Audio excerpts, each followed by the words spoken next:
saya Marsena Purba dengan nomor NIM 2203142007. Di sini saya akan menjelaskan tentang desain pembelajaran mengenai prinsip, sistem, dan konsep-konsep dalam desain pembelajaran.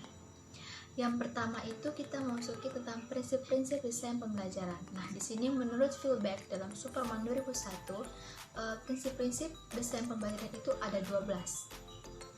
Kita mulai dari yang pertama, yaitu implikasi dalam kegiatan pembelajaran, antara lain perlunya pemberian umpan balik positif dengan segera atas keberhasilan atau respon yang benar.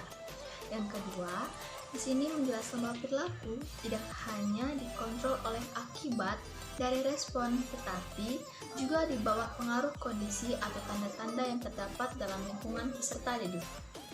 Yang ketiga, prinsip ketiga, perilaku yang ditimbulkan oleh tanda-tanda tertentu akan hilang atau berkurang frekuensinya bila tidak diperkuat dengan pemberian akibat yang menyenangkannya. Prinsip keempat, yaitu implikasi belajar yang berbentuk respon adalah pemberian kegiatan belajar pada peserta didik yang sesuai dan berhubungan dengan dunia nyata. Nah, lalu prinsip yang kelima, implikasi dari prinsip belajar menggeneralisasikan adalah pemberian contoh secara jelas atas materi pembelajaran yang diberikan kepada peserta didik. Yang keenam, yaitu pentingnya menarik perhatian peserta didik untuk mempelajari isi dari pembelajaran tersebut. Nah, prinsip ketujuh, kegiatan belajar yang dibagi menjadi langkah-langkah kecil dan disertai umpan balik untuk penyelesaian setiap langkah akan membantu sebagian besar mahasiswanya.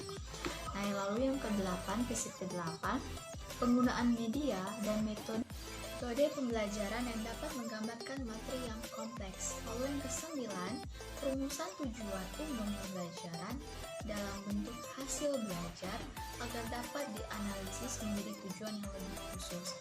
Lalu prinsip yang ke-10, belajar cenderung menjadi cepat dan efisien serta menyenangkan. Mahasiswa diberi informasi bahwa mereka memiliki keterampilan memecahkan sebuah masalah. Lalu yang ke-11, perkembangan dan kecepatan belajar mahasiswa bervariasi. Ada yang maju dengan cepat dan ada pula yang lebih lambat.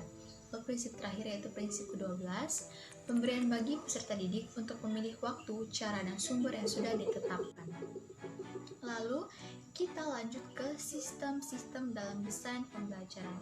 Di sini ada 8 langkah model pengembangan instruksional dalam Superman, yaitu ada 8 langkah ya.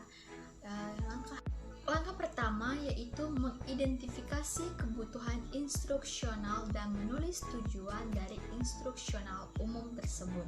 Lalu langkah yang kedua, melakukan analisis dari instruksional. Lalu langkah ketiga, mengidentifikasi perilaku dan karakteristik awal mahasiswa.